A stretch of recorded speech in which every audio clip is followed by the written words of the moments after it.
네, 안녕하세요. 저는 프리한 삶을 가꾸는 오프리입니다. 오늘은 저희 프리랜서와 사업가분들을 위해서 세무 지식 좀 나눠보고자 여기 세무사님이 자리해 주셨어요. 세무사님 혹시 소개 한 번만 좀 간단히 주실 수 있으실까요? 네. 안녕하세요. 저는 세무법인 JN에서 일하고 있는 세무사 윤아령이라고 하고요. 지금 중앙경찰서 체납정리위원회도 하고 있습니다. 감사합니다. 요즘에 제가 그 프리랜서랑 사업가분들을 위한 좀 커뮤니티를 운영을 하다 보니까 되게 다양한 세무 지식이라든지 세무 관련된 질문이 진짜 많으시더라고요. 그래서 이거를 저도 조금 어느 정도 답변을 드리다가 좀 한계가 있어가지고 제가 이제 세무사님께 또 이렇게 간곡히 부탁을 드려서 오늘 이렇게 자리에 또 모시게 되었는데요. 지금 현재 기장 이렇게 해주시고 계시잖아요. 네, 근데 맞습니다. 제 옆에서 너무 듣게 된 정보도 많고 정말 진심으로 좀 많이 도움을 주시다 보니까 감사한 마음에 제가 또 이런 부탁을 또 오늘 드리게 되었습니다. 네. 그래서 좀 간단한 것부터 한번 여쭤보려고 해요. 네. 그러니까 저만 좀 궁금한 건지 모르겠는데 저는 이 프리랜서랑 사업자의 그 차이가 무엇인지 좀 궁금하더라고요. 프리랜서랑 사업자의 차이는요, 저희가 이제 일단 명칭에서 좀 헷갈리실 수가 있는데요. 지금 말씀하시는 프리랜서는 아마 사업자 번호가 없는 사람들을 말씀하시는 것 같고요. 그 다음에 사업자는 아마 사업자 등록을 하신 개인 사업자분들을 말씀하시는 것 같아요. 그러다 보니까 이제 프리랜서 분들은 사업자 등록 번호가 없으시기 때문에 기본적으로 세금계산서나 이런 발행 같은 게 불가능하고요. 누군가 사람을 고용했을 때 그 사람을 고용한 사람에 대해 인건비를 신고할 수도 없습니다. 그래서 이분들 사실 프리랜서라 함은 인적 물적 시설 없이 사업을 영위하시는 분들을 말하기 때문에 인적 시설이나 물적 시설을 갖추실게 될 경우는 사업자 등록을 하시는 게 맞고요. 그래서 사업자 등록을 하시고 필요에 따라서는 세금계산서 같은 거를 발행하시거나 발행 받으실 수 있다고 보시면 될 것 같습니다. 그러면은 사실상 그런 프리랜서랑 사업자의 차이가 사업자 등록번호가 없다는 것 때문에 일 처리를 하는 방향성에 있어서 그럼 그게 조금 차이가 있는 건가요? 그렇죠. 일단은 프리랜서 분은 사업자 번호가 없으시기 때문에 부가가치세 신고도 하실 필요가 없고요. 1년에 한 번 종합소득세 신고만 하시면 되는데요. 그러다 보니까 아무래도 이제 프리랜서에 관련된 소득을 입증하는 게 쉽지가 않은 경우가 많이 있어요. 그래서 이게 가사경비에 관련된 건지 아니면은 내 프리랜서 소득의 활동에 관련된 건지 입증할 때 좀 어려운 경우가 많이 있고요. 개인 사업자로 하시는 분들은 평소에도 이제 사업자 번호로 뭐 카드를 쓰신다든지 아니면 그 세금계산서를 받는다든지 이렇게 이제 뭔가 입증하는 면에 있어서도 좀 더 경비를 잘 챙기실 수 있는 그런 장점이 있습니다. 그러면 이제 경비를 좀 잘 챙기는 부분에 있어서 그 프리랜서와 그 사업자 간의 그 세금 처리 부분에 있어서 좀 차이가 있겠네요. 네. 그런데 이렇게만 살짝 들었을 때는 경비도 물론 중요하긴 한데 어쨌든 프리랜서로 좀 활동을 하면 본인이 세금적인 부분에 대해서 좀 신경을 쓰거나 신고를 해야 되는 부분이 약간 좀 사업자분들에 대해서는 좀 적은 것 같아요. 그러면 어떻게 보면 사업자 등록을 꼭 하지 않아도 되지 않나 라는 생각이 조금 들긴 하거든요. 네, 맞습니다. 내가 프리랜서로 소득을 그냥 가져가시는 분들이 많이 계실 텐데요. 그 프리랜서 소득이 일정 규모 이하거나 그 다음에 아까 말씀드렸다시피 인적 시설이나 물적 시설 없이 진행하시는 분들은요, 그냥 사업자 등록 안 하시고 하셔도 충분히 유지 가능하시다고 보시면 되겠습니다. 그런데 이제 다만 내가 물적 시설을 갖추거나 인적 시설을 갖추시게 되면 사업자 등록을 하시는 게 맞고요. 그 다음에 매출액이 일정 규모 이상 넘어갔을 때 내가 증빙을 잘 못 갖추게 되면 세금이 또 왕창 발생할 수 있는 경우가 있고 상대방이 또 저한테 뭔가 이제 세금계산서 같은 걸 요구하는 경우가 발생한다면 사업자 번호가 없으면 그런 걸 발행해 줄 수가 없기 때문에 그런 면에 있어서도 약간 불리한 면이 발생할 수도 있습니다. 네. 그러면 이제 그 막 이 사소한 세무처리에 조금 줄여보고자 프리랜서를 선택을 했다 또 막 왕창 받을 수도 있겠네요. 네. 프리랜서는 근데 기본적으로 신경 쓰실 거는 평소에는 없으시거든요. 사업자한테 이제 인적사항을 주면 돈을 줄 때 해당 지급해주는 회사에서 3.3% 인적 공제를 하고 주고 그 지급한 회사는 신고를 하기 때문에 평소에는 신경 쓸 게 없는 게 맞지만 그러면 이제 프리랜서 분들이 종합소득세 때 신고를 하실 때는요, 결국에는 추가로 뭐 조금만 더 납부를 하신다든지 일부 환급이 나오시는 경우가 있으신데 그렇다고 세금이 적게 나온 게 아니시고 기본적으로 3.3%를 내가 세무서에 납부한 상태에서 그걸 일부를 돌려받거나 아니면 거기서 추가로 세금을 납부하는 거다 보니까 실제로는 세금이 더 많이 나오는 거라고 이제 보실 수 있습니다. 그래서 정확하게 내가 세금이 얼마 나왔는지를 확인하시려면요, 종합소득세 때 결정세액을 한번 확인해 보셔야 되고요. 이게 사업자를 냈을 때 내가 경비를 잘 갖췄을 때보다 과연 세금이 적게 나오는지는 한번 따져볼 필요가 있습니다. 아, 그렇군요. 아, 그러면 저희가 사업자 등록을 하게 된다고 하면 또 케이스가 또 두 가지가 있잖아요. 하나는 이제 간이 사업자, 그리고 하나는 일반 사업자인데요. 혹시 이거를 선택하는 함에 있어서도 대략적인 기준이라든지 또 이제 간이라 할 때 좋은 점, 일반 사업자일 때 좋은 점, 혹시 이런 것도 좀 있을까요? 네. 일단 일반 과세자랑 간이 과세자 사업자는요, 제일 크게는 매출액 사이즈로 이제 구별이 되는데요. 기본적으로 간이과세자라 하면 좀 약간 소규모 사업자를 말하는 거고요. 네. 그래서 매출액 기준으로 연 매출이 한 8천만 원이 미만되는 그 사업자들은 간이과세자로 이제 신고를 할 수가 있고 계속 유지가 가능하고요. 만약에 연 매출이 8천만 원이 넘어가면 그 다음해부터는 일반 과세자로 자동으로 전환이 됩니다. 그리고 간이과세자 같은 경우 특히 일반 과세자랑 비교했을 때 좋은 점이 뭐냐면 부가가치세가 일반 과세자에 비해서 상대적으로 적게 나온다는 장점이 있는데요. 보통 간이과세자는 그 부가가치세에다가 다시 업종별 부가가치율을 곱해서 매출 세액이 측정되기 때문에 상대적으로 증빙이 부족한 경우에 일반 과세자에 비해서 부가가치세가 적게 나온다고 볼 수가 있고요. 만약에 매출액이 4,800만 원 미만이라고 하면 4,800만 원 미만하는 간이과세자들은 부가가치세가 발생하더라도 납부하지 않습니다. 그렇기 때문에 매출액이 적은 간이과세자인 경우에는요, 실제로 간이과세 했을 때 일반 과세자보다 부가가치세가 훨씬 적게 나오기 때문에 유리한 측면이 있습니다. 다만 간이과세자는요, 기본적으로 세금계산서 발급이 안 되고요. 그 다음에 간이과세자인 분들이 이제 일반 과세자인 분들에 비해서 영수증을 당연히 적극적으로 챙기실 요인이 좀 줄어드는 경향이 있어서 궁극적으로 이제 소득세 때는 간이과세자나 일반 과세자가 동일하게 이제 세금을 계산해야 되는데 동일하게 매출액에서 매입액을 빼야 되는데 이 매입액을 빼기 위해서 증빙이 필요한데 이 증빙을 잘 갖추지 못해서 소득세 때 좀 세금이 과하게 나오는 경우가 왕왕 발생하기 때문에요. 간이과세자인 분들은 증빙을 그래도 잘 갖추셔야 부가가치세도 적게 내고 소득세도 적게 내실 수가 있고요. 그 다음에 내가 만약에 사업자를 대상으로 이제 주로 사업을 하신다면 간이과세자보다는 일반과세자가 나을 수 있는 게 상대방이 나에게 세금계산서를 요청할 수 있기 때문에 일반과세자가 주로 이제 대상이라고 하면은 일반과세자가 나을 수 있습니다. 대신에 이제 물론 그 간이과세자가 요즘에는 이제 좀 바뀌어서 4,800만 원에서 8천만 원 사이의 간이과세자는 세금계산서도 발행 가능하긴 하지만요. 그래도 이제 내가 주로 타겟팅이 일반과세자라고 하면 간이과세보다는 일반과세자가 낫고요. 그다음 매입세액이 많다. 내가 물건 구입한 게 많아서 환급을 받아야 된다라고 하시는 분들도 간이과세자보다 일반과세자가 유리할 수 있는 게 간이과세자는 부가가치세 환급이 안 됩니다. 아, 환급이 안 된다? 네. 그러면은 저 같은 경우는 지금 제조사분들이랑도 많이 일을 하고 있고 어떻게 보면 셀러분들이랑도 일을 많이 하는데 대체적으로 브랜드 분들은 다 이제 일반과세자라고 하죠. 세금계산서 발행이 가능하신 분들이 내다주시고 보통 셀러분들 같은 경우는 저는 아직까지는 3.3%로 진행하시는 분들이 훨씬 더 많으셨거든요. 이런 케이스를 봤을 때 저는 중간에서 이제 중개업을 하는 사람이다 보니까 직업 업종별로 했을 때 요 셀러 포지션이랑 그 브랜드 포지션은 알겠는데 혹시 이 두 방향성에서 이 분들이 본인의 그 간이과세자를 유지를 하신다든지 일반 과세자를 유지를 하신다든지 하는 그 이유가 또 있을까요? 일단 규모가 좀 크신 분들은 대부분 다 간이에서 일반으로 넘어가시거나 일반으로 내신 경우가 대부분이신 경우고요. 좀 규모가 작으신 분들은 이제 간이과세자를 유지할 수는 있지만 보통 저희가 셀러분들한테 지급할 때는 상대방이 이제 뭐 간이과세자 사업자라도 있으면 저희가 지급하는데 문제가 없지만 그 간이과세자조차 없으시면 저희가 지급할 때는 또 프리랜서로 해서 3.3%를 떼고 지급을 해야 되기 때문에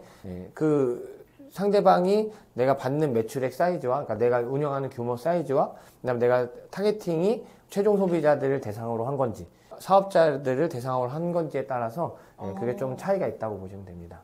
그러면은 이제 정리를 해보면 간이 사업자 같은 경우에는 이제 내가 최종 소비자한테 주는 입장이다. 네. 인 경우, 그리고 이제 일반 사업자분들과 크게 할 일이 많지가 않다.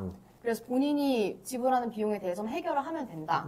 라는 케이스, 이제 세금계산서 발행이 조금 필수적이고 일반 과세자분들, 그리고 또는 기업, 이런 분들과 같이 일을 하는 상황이라고 하면 일반 사업자를 끊는 게 훨씬 더 유리하다. 그리고 거기 안에서는 이제 증빙이 되게 중요한 부분을 차지를 한다. 그러면 아까 계속 얘기를 듣다 보니까 가장 많이 나왔던 게 부가가치세였던 것 같아요. 그래서 이 부가가치세라는 게 혹시 무엇인지 그걸 조금 알 수 있을까요? 네. 일단 부가세를 설명드리기 위해서는 이제 그 정의를 설명드려야 되는데요.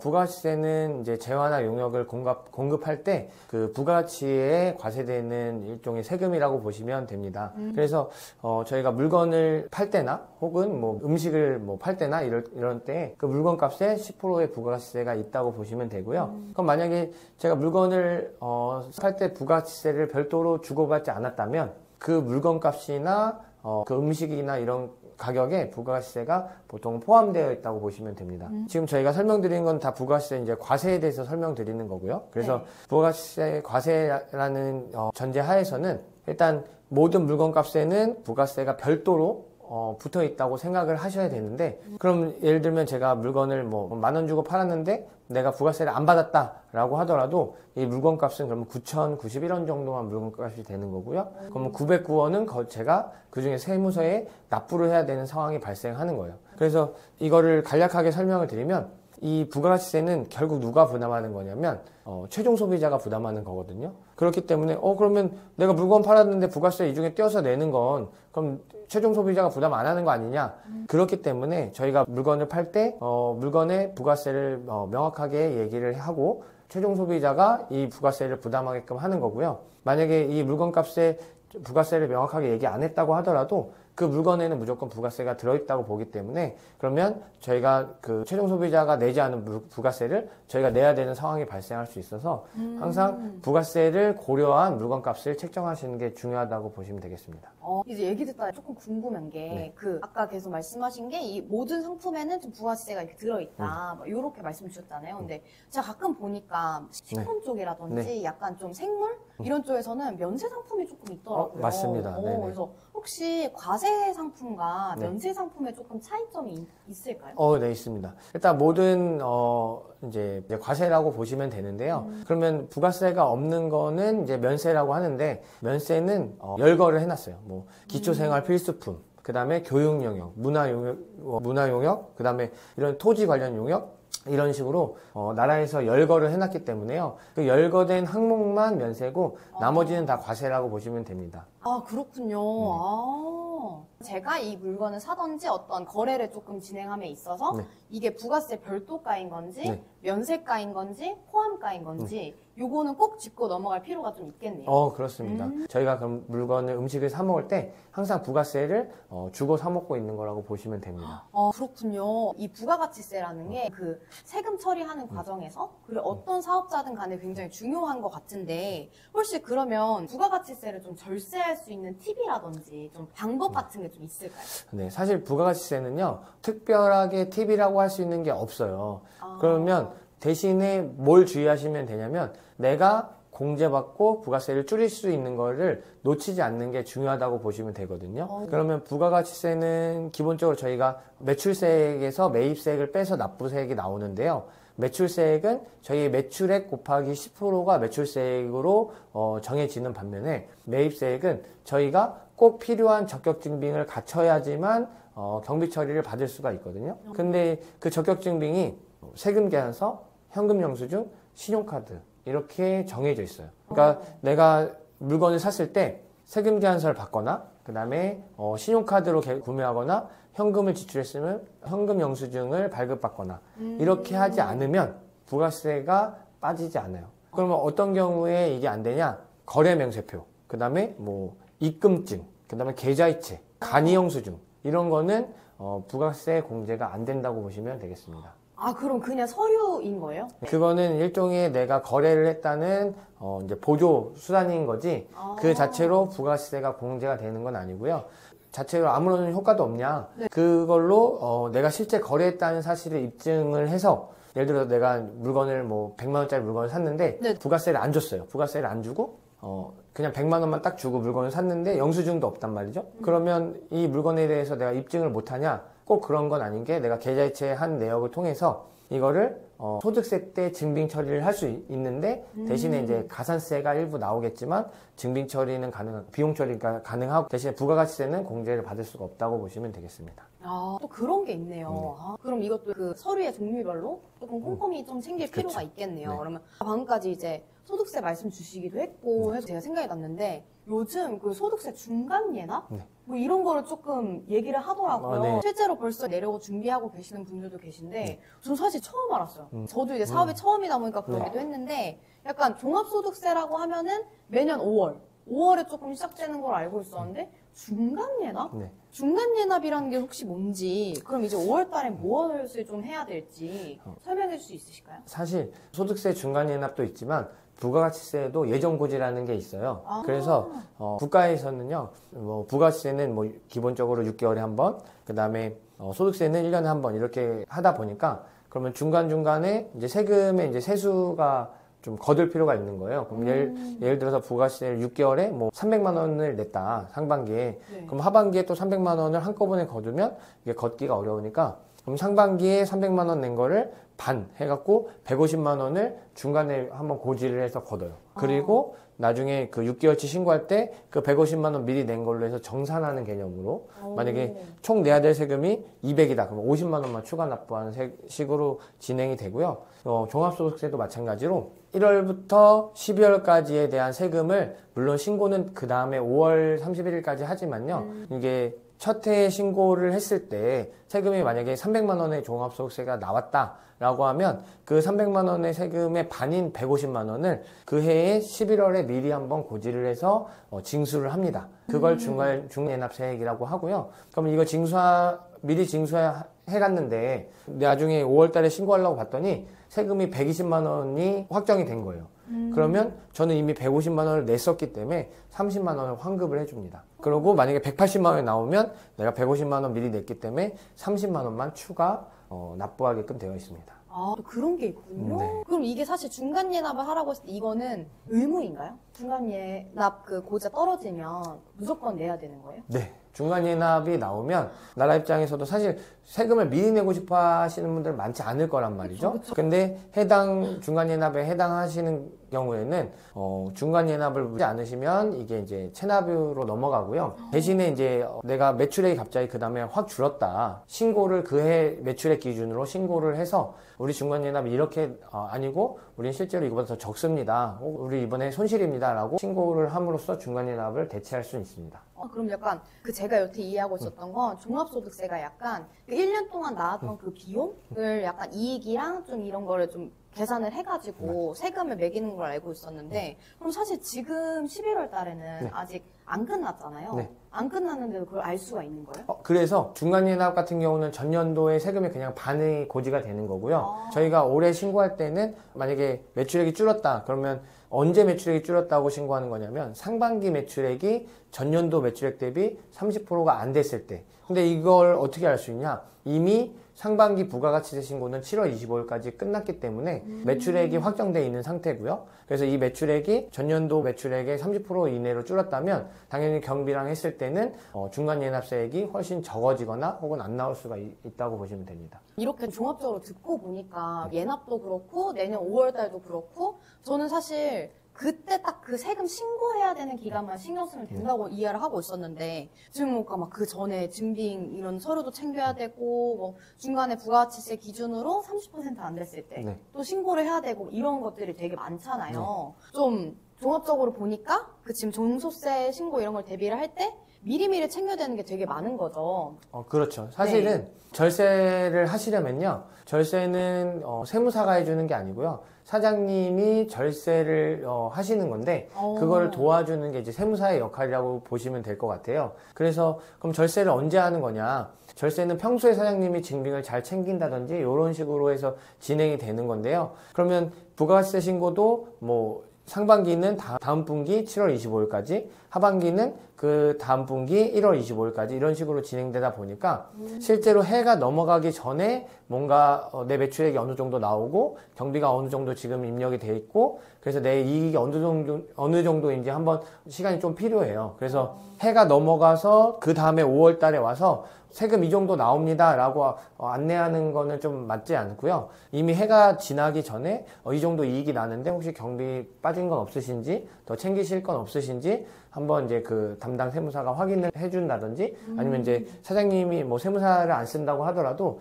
해가 넘어가기 전에 한 번씩 체크해 볼 필요가 꼭 있으십니다. 그래야지 내가 올해 세금을 줄이는 거지 올해 신고가 내년 5월에 있는데 내년 5월에 가서 작년 경비를 만들어야지 이렇게는 할 수 없기 때문에 사후적으로는 세금을 줄일 수가 없기 때문에 미리미리 절세를 하셔야 된다고 보시면 되겠습니다. 그러면은 살짝 근데 이미 중간 예납이 나오고 막 이런 시기라고 하면 또 이번 연도가 한 달밖에 안 남았잖아요. 네. 근데 이제 막 또 사업을 시작하시는 분들도 계실 거고 물론 또 아니면은 여태까지는 이제 그런 거에 필요성을 좀 많이 못 느끼셨다가 오늘 저희 이거 영상을 좀 보시고 그래서 이런 부분을 챙겼어야 되는구나 라고 이제 아시는 분이 좀 계실 것 같아요. 그래서 그런 분들을 위해서 혹시 지금이라도 조금 어떤 부분을 좀 챙겨놓으면 좋을지 또는 이제 뭘 좀 준비해 놓으면 좋을지 하는 정보 같은 게 좀 있을까요?